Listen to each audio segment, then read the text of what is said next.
예수님을 만나서 회담하는 그런 광경을 그 산에서 봤는데, 예수님의 얼굴이 해같이 빛나고 옷이 그냥 빛나고 이러한 신령한 모습으로 쫙 변한 너무나 신기한 모습을 보였어요. 그리고 거기에 성경에 보면 이런 얘기가 나와요. 예루살렘에서 예수께서 별세할 것을 말씀하실세, 이런 말입니다. 그래서 예수님께서 십자가에 돌아가실 것에 대해서 회담합니다. 저는 그것에 대해서 좀 묵상하면서 이런 생각을 해봤어요. 모세가 내려와서 무슨 얘기를 예수님께 부탁했을까? 엘리야가 그 산에 내려와서 예수님 보고 무엇을 부탁했을까? 그런 생각을 해봤어요. 모세는 율법의 대표입니다. 그리고 엘리야는 예언자의 대표예요. 구약성경은 무엇으로 되어 있는 거 아니? 구약성경은 무엇으로 되어 있어요? 율법과 선지서로 되어 있어요. 그래서 예언서와 율법서가 합해가지고 구약성경이 됐는데, 예수님이 오신 이유가 뭐예요? 우리 인류가 지켜야 될 이 율법과 예언서를 지키고 살아야 되는데 그 하나님 말씀대로 살지 못해요. 그래서 예수님이 오셨던 겁니다. 그러니까 모세가 와서 무엇을 부탁했을까요? 예수님 하나님의 아들이신 예수님이요, 내가 이스라엘 백성들에게 세상에 십계명과 이 구약의 율법을 전해주었지만 이 사람들은 지키지 못했습니다. 그러니 예수님께서 십자가를 지셨어요. 예수님께서 십자가 지시지 않으면 율법을 지켜낼 분이 없습니다. 예언자의 대표였던 엘리야가 무엇을 부탁했을까요? 주님, 하나님의 아들이시고 우리의 구세주이신 주님께서 이 예언의 말씀들을 다 성취하시기 위해서 십자가 지시지 않으면 우리 인류는 구원을 받지 못합니다. 그러하오니 주께서 예루살렘에서 이 십자가를 져주시옵소서. 여기 부탁하고 갔을 거예요. 그러고서 예수님께서 보내주신 분이 무엇인가 하니, 십자가 지고 보내주신 분이 누구예요? 성령 하나님. 그래가지고 예수님은 예수님 시대에만 왔다가 3년 동안 사역하고 가셨어요. 근데 그 이후에 자기 대신 누구를 보냈다고요? 성령 하나님을 보내신 거예요. 예수의 영이신 성령 하나님을 보내서 너희들이 이제 법 따라 살고 계명 따라 사는 걸 잘못하니까 이제부터는 성령 따라 살거라. 성령 하나님을 따라 살면 너희가 하나님의 자녀들로 살 수 있을 것이다. 위대한 진리를 가르치고 가신 거예요. 오늘은 그래서 천국의 상속자들의 성품이라는 제목을 가지고 말씀을 나누고자 합니다. 먼저 우리가 생각할 것은, 우리가 벌일 이 육체의 일들은 너무너무 똑똑합니다. 육체의 일들. 이 육체의 일들은요, 죽을 일들이에요. 파멸의 일들이에요. 육신을 따라 살고 정욕을 따라 사는 일을 통해서 나타나는 것이 여기에 그렇게 표현되고 있어요. 육체의 일들은 너무나 분명하다는 거예요. 확실하다는 거예요. 그런 것들은 육체의 일들이다. 육체에서부터 맺는 열매들은 다 죄들이에요. 그래서 이 행위라는 말과 일이라는 말이 이렇게 합해가지고 육체일이라는 말이 됐는데, 쌀크스라는 말과 그리고 엘가라는 이 말이 합해졌어요. 여러분들 자연과학 배울 때 보면 엘고온이라는 말이 나와요. 단위, 일의 단위예요. 그래서 이 헬라 말에서, 그리스 말에서 엘가라고 하는 이 말이 발전해서 엘고온이 됐어요. 엘고온. 그러면은 일의 단위가 됩니다. 그래서 이 일과 육체에 하는 일들이라는 게 뻔하다 그 말이에요. 현저하다 그런 말이에요. 그런 것은 무슨 뭐 따지고 뭐 생각하고 깊이 뭐 따져볼 것이 없어요. 이것들은 하나님과 우리 사이를 자꾸 멀어지게 하는 겁니다. 그건 너무나 드러나 있어요. 현저해요. 무슨 철학적으로 공부하고 공부 많이 하고 그런 거 필요 없어. 안 해도 뻔할 뻔져요. 다 알 수가 있어요. 이 행위는 하나님과 우리 사이를 방해하고, 그리고 여기에 지금 15개나 나열된 이 육체의 일들은요, 결국은 죄에 떨어져가지고 지옥으로 떨어지게 하는 일들입니다. 그래서 이 육체의 본성이, 실력이 열매 맺는 것이 그것들. 그래서 타락한 인류가 하는 짓거리들은 너나 할 것 없이 목사도, 권사도, 집사도, 성도들도 육체 따라 살면 세상 사람과 똑같아요. 성질내고, 혈기내고, 욕심내고, 탐심하고, 더 가지고 싶고, 속이고, 뒷담화하고, 그냥 흉보고, 이런 것을 자꾸 즐기면 결국에 가서는 그 세상 사람과 같고 지옥 갈 사람들과 같이 된다는 것입니다. 그래서 이 성도들은 내 삶에서 이런 것들을 배제해 나가기 시작해야 됩니다. 이것을 잘라 나가기, 단절하기 시작해야 됩니다. 육체 일들은 따져볼 것이 없어요. 뻔할 뻔해요. 얼른 생각나요. 그래서 이런 것이 나타나면 아이고야, 이거 내가 또 실수했구나, 죄지었구나, 이거 내가 안 할 일을 했네, 이렇게 생각하고 통에 자복하고 회개하고 그걸 씻어내는 일들을 계속해야 된다. 두 번째는요, 여기 보면은 육체의 열매들은 15가지나 된대요. 15가지. 세 번에 그렇게 되는 거예요. 그런데 거기는 아주 육체적인 부도덕들을 말합니다. 이것이 음행이지, 음행. 응? 여러분, 포르란 말이 여기서 나왔어요. 음행. 포르네이아란 말에서 이 말이 나온 거예요. 또 더러움, 부정하고 타락한 상태, 오색, 지나친 쾌락 추구, 그리고 우상 숭배, 더 말할 것이 없죠. 하나님 아는 것들에 대해서 숭배하는 것, 그걸 만들어 놓고 절하는 것, 주술, 점치고 무슨 투닥거리하고 이런 것들, 초자연적인 힘을 그걸 조작해가지고 무슨 우리에게 덕이 된다. 또 이 원수 맺는 거, 뭐 조금 싸웠다고 그래가지고 그냥 영영 어떻게 원수가 됩니까? 그 화해하고 말해야지. 그 화해하고 살아야 될 거 아니에요. 그런데 큰 무슨 그게 인생에 그냥 뭐 복된다고 그냥 원수를 풀지 않고 살아. 그런 것은 다 육체 일들이라고 그랬어요. 육체 일. 또 다퉈, 자꾸 맨날 싸우고 분쟁하고 그냥 그렇게 싸우고, 또 시기하고 질투하고, 이 질투는 시기심과 경쟁심으로 내닫는 거예요. 또 분노하고, 이건 아주 감정을 폭발적으로, 여성분들은 신경질 내고 남자들은 혈기 내고 이런 거예요.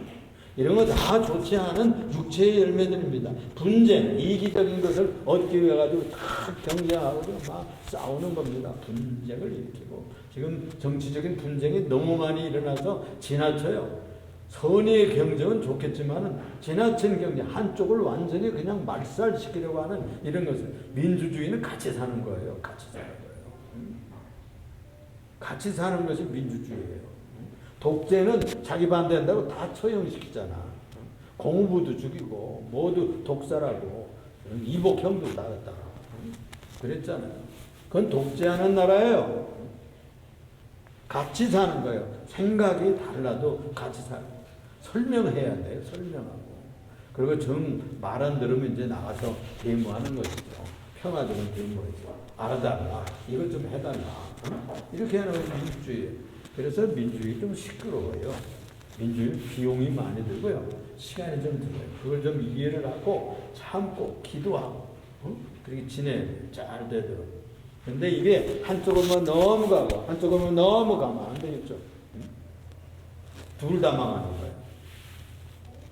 또 이 분열을, 공동체를 갈라놔 그래가지고 갈라놔.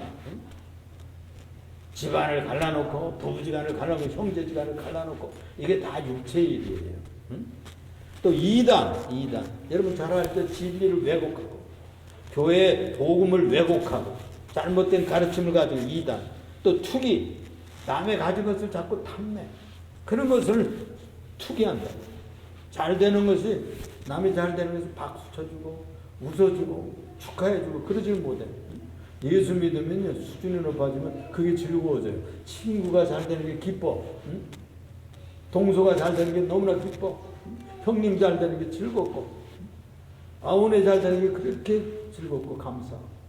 예수 진짜 믿으면 그런 마음이 생깁니다. 그런데 여기에 투기하고 시기하고 이런 것은 주님이 기뻐하시는 마음이 아니에요. 또 술 취한다고 술 취하. 이 술 취한다고 하는 것은 절제되지 않은 음주를 말하는 겁니다. 어떤 분들은 건강 위해서 뭐 반주하더라고요. 근데 그 반주하는 게 더 나쁘대요. 매일 그 시간에 곡기에 한 잔씩 딱 하잖아요. 그러면은 그게 중독이 돼요. 일정량의 알코올이 계속 공급이 되면 그게 중독이 돼요. 나중에 코가 빨개지고 나중에 그거 안 먹으면 그냥 이게 몸이 떨리고 그러잖아요. 차라리 포금이라도 건강 그리고 싹 떨려 일단 안 마시다가 좀 먹고 그러면 나타나는 건강상은 그렇죠. 내 의사한테 그러죠. 여러분 술 취하는 것 결국은 2차 3차 가서요 죄로 떨어져요. 결국은 그 고수입니다. 그래서 그런 거 하지 말라는 거야. 또 이 방탕하는 거, 방종한 생활이죠. 방종. 돈 벌었다고, 조금 높아졌다고, 조금 넉넉해졌다고, 응? 방탕하는 거, 그거 다 육체의 일들입니다. 이런 죄들은 육적 내면에서 뿜어나오는 것을 실천해 가는 거예요. 그런 거 연습하지 않아도 되는 거예요. 응? 훈련하지 않아도 잘 돼. 그것을 끊어내야 됩니다. 그만해야 돼. 그래서 이런 열매와 대조되는 생활을 하는 것이 신자들의 삶이에요.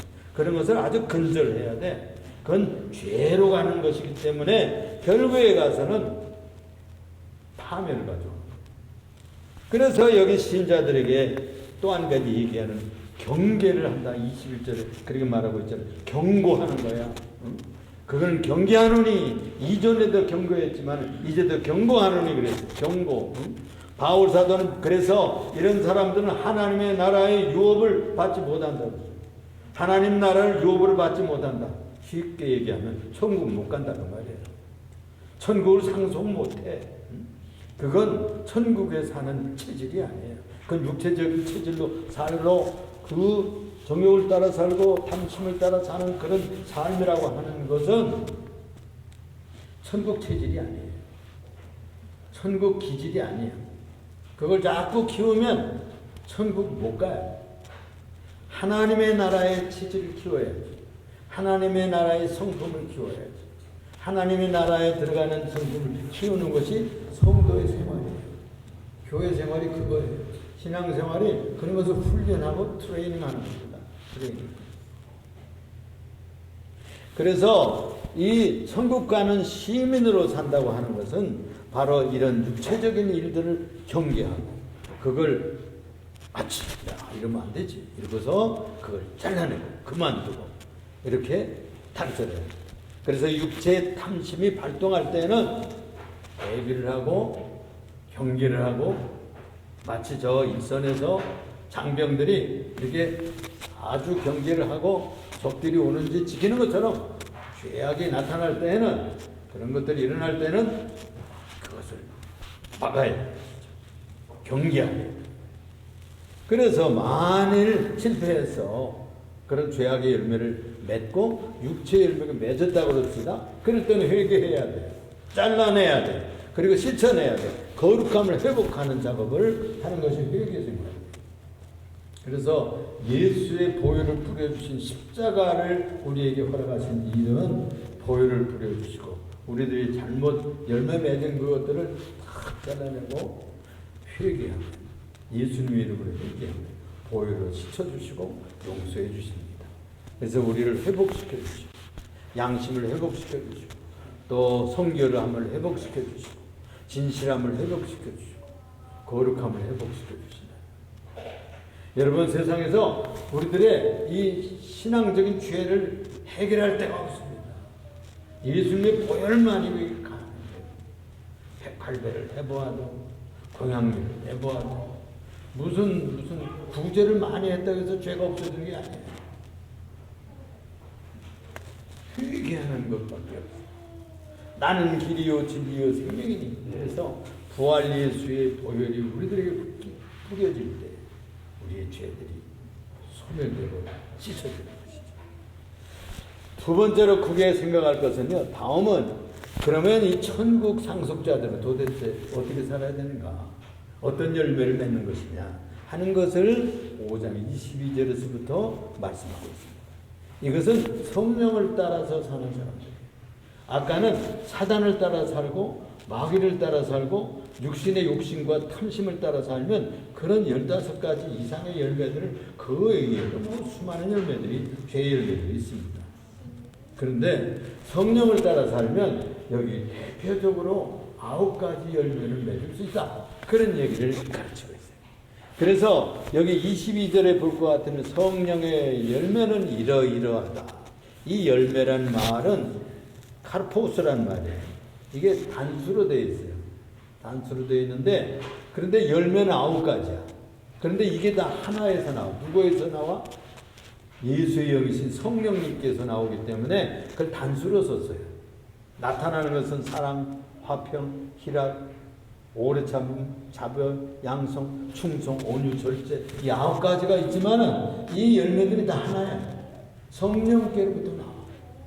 그러므로 우리가 성령님 하나만 따라가면 자연히 필요할 때 사랑이 나오고, 자연히 필요할 때 기쁨이 나오고, 오래 참음이 나오고, 필요할 때마다 우리들이 그런 실력이 발휘가 돼요. 마치 포도나무에 가지가 붙어 있기만 하면 때를 따라서 잎이 나오고 또 꽃이 피고 때가 되면 열매가 맺히고 그런 거 똑같아요. 똑같아요. 잎이 필 때는 잎이 피고 꽃이 필 때는 꽃이 피는 것처럼 우리들에게 사랑이 필요할 때는 사랑이 나와. 예수님 안에만 있고 예수님 쫓아가기만 하면 우리들에게서 글쎄 오래 참는 인내가 나온다. 그게 한 열매, 하나만. 그래서 이 9가지 열매들이 주렁주렁 이렇게 맺히는데 거기 22절에 중반절에 볼 것 같으면 사랑과 희락과 화평과 오래 참음과 자비와 양선과 충성과 23절에 온유와 절제니 이 같은 것을 금지할 법이 없다. 누가 이런 것을 금지하겠어요? 이런 열매는 얼마든지 맺혀도 되죠. 육신의 열매는 맺지 말아야 돼요. 육신의 열매는 나쁜 놈이 잘라내고 따내야 돼요. 여러분들이 이렇게 과수나무를 키우고 꽃나무를 키울 때에도 좋지 못한 가지는 잘라내잖아요. 꽃 피지 않는 가지는 잘라내고, 또 쓸데없는 비리비리한 열매들을 따주고 이렇게 하잖아요. 그런 것처럼 우리들에게 이 죄의 열매들은 따내고 잘라내고 성령의 열매들은 자꾸 키워내야 될 줄로 압니다. 그래서 이 9가지 열매는 구체적으로 다 의미가 있어요. 또 이런 것이 바로 우리들의 성품이 되는 거죠. 예수 믿는 사람들 이런 것들이 나타나야 돼. 그거 9가지 덕목, 9가지 열매입니다. 근데 제일 먼저 나타나는 것이 뭐냐? 사랑이에요. 사랑. 이걸 아가페라고 그래요. 아가페. 신의 사랑, 하나님의 사랑, 희생적인 사랑. 내가 손해보면서도 돌봐줘요. 이런 사랑, 용서하는 사랑. 이건 하나님이 우리들에게 주신 사랑의 기준이에요. 우리들이 인간들의 사랑이 거기에까지 자기를 희생하는 데까지 가지 못했어도 30%, 40%, 60%, 70% 자꾸 예수님의 사랑을 닮아가는 거예요. 그렇게 해서 하나님의 사랑을 이 기준이에요. 그래서 우리들의 인간들 성적들도 비슷하게 하는 거예요. 비슷하게. 100% 똑같지는 못해도 좋아요. 적어도 작은 사랑도 좋아요. 모자란 사랑도 좋아요. 그렇지만 해야 돼. 그렇게 하다 보면은 조그만 무슨 베풀기도 한다든지, 조그만 허물을 용서한다든지, 또 오른손에 하나님을 왼손이 모르게 누구를 구제했다든지, 이렇게 해서 자꾸 사랑을 표제하는 거예요. 표현. 그걸 희생적인 사랑이다. 자기는 손해보면서도 사랑하는 겁니다. 그 다음에 희락이라고 해서 이 카라라는 말인데 이 말은 기쁨. 이건 환경이 어떻든지 무슨 가난하든지 부하든지 건강하지 않든지 사정이 좋든지 안 좋든지 간에 문제가 해결되지 않았어도 신적인 기쁨, 하나님의 기쁨이 온다는 거예요. 그리고 기도하고 나면 문제가 당장 해결되지 않았어요. 그런데도 불구하고 우리들에게 영적인 기쁨, 신앙적인 기쁨이 온다는 거예요. 그걸 희락이라고 해요. 예수 믿는 사람들 그래서 기쁨, 자기 혼자 기쁨이 넘치는 거예요. 이건 환경에 관계되지 않아요. 그 다음에 화평입니다. 화평은 평화롭게 하는 작업이에요. 화평케 하는 자는 복이 있나니 저희가 하나님의 아들이라 일컬음을 받을 것이 예수님이 가르쳐 주신 사랑, 화평입니다.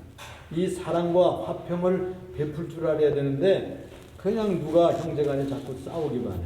동서지간에 싸우기만 해.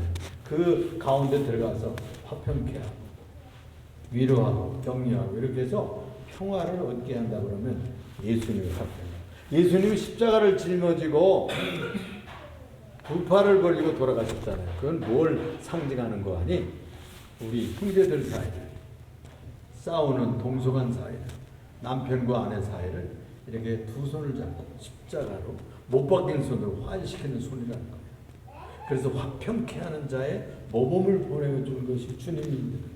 십자가로 원수된 남을 확 무너뜨렸어요. 예수님의 사랑을 안다면 지금 이 당리 싸우지 않을 거예요. 저들이 예수의 정신을 몰라가지고 저렇게 박터지게 싸우고 그러죠. 화평케 하는 것이 예수의 정신입니다, 여러분. 예수의 정신. 또 그 다음에 오래 참아요. 예수 믿는 사람들은 성령을 따라서 살면요 참아낼 수 있어요. 참아낼 수 있다니까.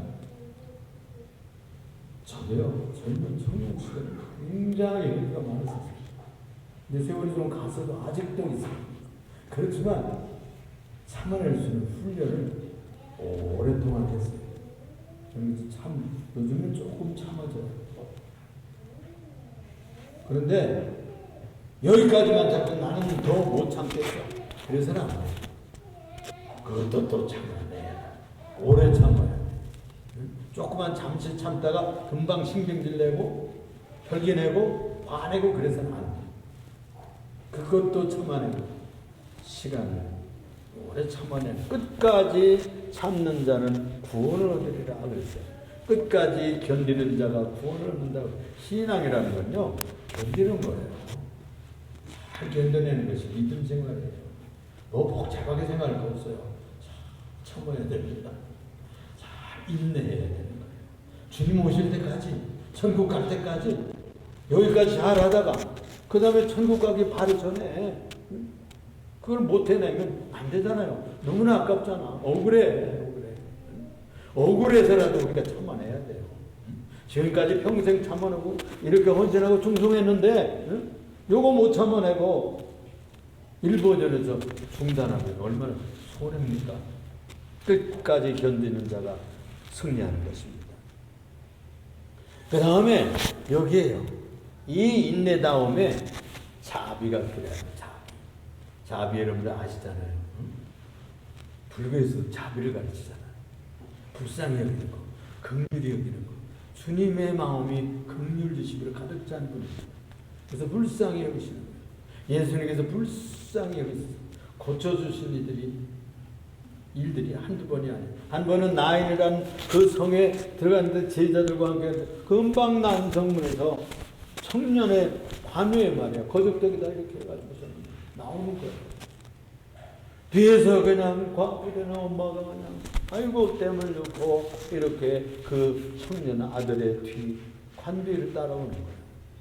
예수님께서 너무나 불쌍히 보시고 그 관에 손을 내셨어요. 그러니까 장례가 멈췄죠. 그러고 글쎄 그 관에다 대고요. 소리를 지르시는 거예요. 청년아 일어나라. 이렇게 소리를 쳤어요. 그러니까 이 청년이요 일어났어요. 그래가지고 그 어머니에게 줬어요. 놀라운 일이죠. 놀라운 일이야. 불쌍해. 계획상은 예정은 그 청년으로 일찍 가야 돼. 그런데 주님께서 그 어머니의 눈물을 보고요 그 아들을 다시 살렸어요.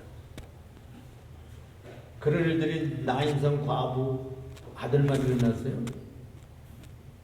야이로의 딸도 그래서 야이로 12살 난 소녀야. 달리타크 그 아이를 12살 난 딸아이를 이렇게 키웠잖아.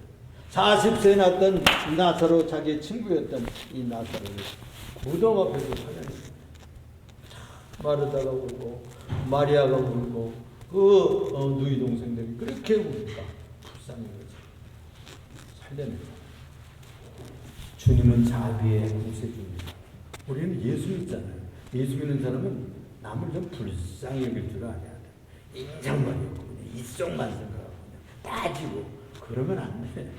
조금 양보하는 것도 있고 불쌍히 여기고 응? 그래야 되겠죠. 그래서 우리는 그 다음에 또 이거 뭐 양선. 이 양선의 말은 뭐냐면 도덕적인 선함이에요. 착해야 돼. 한말로 예수 믿는 사람 좀 착하다 그런 얘기를 들어야 돼. 손해도 좀 양보도 좀 하고 그냥 먼저 동서를 먼저 동생을 먼저 성령 먼저 응? 남편을 먼저 아내를 먼저 여기서도 그래야 되겠죠. 선해야 돼. 선해. 어딜 보나 역시 집사님이구만. 역시 알고 보니까 권사님이네. 아 그래야지. 양선해. 선해야 됩니다. 그 다음에 이 열매 중에서 충성이 있어요. 충성. 필수예요. 믿음이라는 말과 같아요. 믿음이라는 말하고 같은 것이 충성이라는 말이에요. 이 충성이라는 말은 지조 있게 산다는 뜻이에요.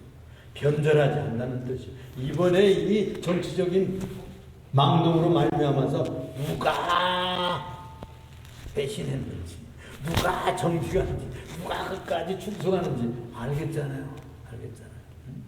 이런 환란이 오고 어려움이 오면 진짜 누가 진실한 사람인 것을 발견할 수 있는 거예요. 그렇습니다. 우리가 예수 믿는다는 건 뭐냐? 충성하는 거예요. 끝까지 하나님을 배반하지 않냐고, 끝까지 교회에 충성하고, 끝까지 신앙생활을 지키고, 양심을 지키고, 그런 사람을 충성한다고 그러잖아요. 한 남편을 섬기고, 한 아내를 사랑하고, 자녀들 끝까지 돌보고, 이런 것들이 충성이에요. 친구지간의 우정을 펼치고, 이런 것들이 충성입니다. 한 교회를 섬기고, 조국을 사랑하고, 대한민국을 사랑하고, 공산주의 나라가 아니고 대한민국 자유민주주의의 이 체제를 사랑하고. 왜요? 신앙생활 할 수 있으니까. 자유롭게 미사 다니고 장사도 할 수 있고 자유롭게 말도 하고요. 응? 그럴 수 있는 나라가 얼마나 좋습니까? 우리나라가 얼마나 수준 있는 나라인데. 응? 이런 나라를 뒤집어가지고 무슨 나라 만들면 안 돼요. 자유로운 나라 지켜나가야 됩니다. 우리는 그런 나라에서 못 살아요. 이제는. 너무나 자유를 누렸기 때문에요. 우리를 억압은 못 산다고. 이 국민은 막 폭발해요. 이 국민은 폭발한다니까. 자유를 뺏어가면 가만히 있나요? 국민이. 수준이 지금 얼마나 높거든요. 딱 고등학교에서는 다 나와.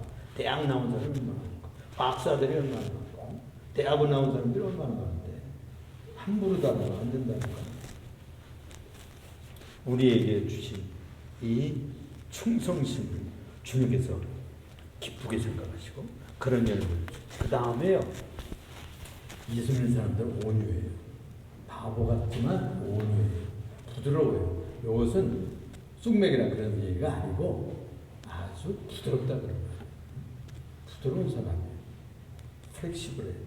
융통성이 있고 꼭 딱딱하게 그냥 법만 따지고 원칙만 따지고 쌩쌩거리고 그러면은 그게 무슨 사람 재미가 없잖아요. 응? 그런 사람은 사람을 아주 차게 만들고 입맛 없게 만들고 살맛이 없게 만드는데, 예수 믿는 사람은 막갈이 있어야 돼. 막갈. 응? 그래서 여기 보면은 온유하다는 말은 그런 뜻이에요. 부드럽게, 응? 좀 융통성 있게, 응? 또 마음을 따뜻하게, 한마디 말을 하든 따뜻하게 부드럽게 할 수 있잖아요. 그런 좋은 단어를 골고, 표정도 그래요. 이렇게 해서 부드럽고 겸손한 태도를 마음에 가지면 그게 얼굴에 드러나고 태도에 드러나고 말씨에도 드러나게 되는 거예요. 내 마음을 부드럽게 가꾸세요. 이게 성령을 통해서 되는 겁니다. 또 한 가지 마지막으로는요, 절제는 자기 컨트롤, 자기를 다스려가는 거예요. 그냥 화가 나고 그리고 뭐 한마디 해주고 싶어도 절제, 자기 컨트롤을. 자문에는 그런 얘기가 있습니다. 자기 마음을 다스리는 자는 큰 성을 점령한 사람보다 낫다. 자기 마음을 다스리고 절제하고 마지막으로는요. 이 천국 상속자들은 자기를 십자가에 못 박은 사람들이기 때문에 정과 욕심과 탐심을 다 땅땅 못 박아. 무엇이 일어나거든 십자가에 못 박으세요. 사형시키세요. 처형을 하세요, 여러분들이. 그렇게 하면 성령을 따라 살 수가 있습니다. 얘기 한 가지 하고서 마무리하겠습니다. 미리 마르트라는 사람이 있었는데 이 사람이 맹장이 터졌대. 그래가지고 44일 동안 홍수 상태에서 천국을 왔다 갔다 했어요. 그런데 44일이 지났는데 천사가요 그를 데리고 저 찬란한 천국의 에리성문에 있었어요. 근데 이렇게 얘기하더래요. 여기 들어갈 것인지 나올 것인지 돌아가서 결정하라고 그러더래요. 그래가지고 돌아오게 된 거예요. 그래서 자기가 깨어나는데 깨어나니까 여기 호연 보조기가 이렇게 덮여있는 그 갑자기 40살 만에 그걸 느끼니까 거기에서 있던 사람들이 깜짝 놀라가지고 뭐 이런 일이 있었다는 거예요. 그런데 내가 죽어보기 전에는 항상 사회적인 지위, 부, 명예 이런 것이 그렇게 중요한 것이라고 여겼었는데 그러나 이제는 이런 것들은 하나도 중요하지 않아. 내가 남들에게 베푼 사랑만이 영원히 남고 자비와 긍휼을 베풀었던 것만이 남더라는 거예요. 물질적인 것, 명예적인 것 다 사라진다는 거예요. 나는 이제 죽는다 해도 두렵지 않다. 죽기를 두려워하는 자들은 죽음이 얼마나 좋은 것인지 모르기 때문이다. 우리 주 예수 그리스도로 말미암아 우리에게 이김을 주시는 하나님께 감사합니다. 여러분, 죽음도 이기고 모든 육체도 이기고 탐심도 이기는 능력을 이 성령 받은 예수 믿는 사람들이 누리는 축복입니다. 그래서 이제 우리들 아직도 찌꺼기처럼 남아있는 육체적인 일들이 있지만 그런 걸 잘라버리고 이제 성령을 따라 살면 사랑과 화평과 희락과 오래 참음과 자비와 양선과 충성과 온유와 절제 이 같은 것을 금지할 법입니다. 이런 말씀을 열매를 맺는 여러분들 되시기를 주님의 이름으로 축원합니다. 기도합시다. 사랑이 많으시고 은혜가 풍성하신 주님, 이 아침에는 육체의 일을 제하고 성령의 일들, 성령의 열매를 맺기를 다짐하며 이 말씀을 듣습니다. 우리는 부족하지만 그때마다 회개하고 돌이키며 또 성령을 통해서 아름다운 9가지 열매를 주렁주렁 맺히는 멋진 성도들이 되게 하여 주옵소서. 예수 그리스도를 받들어서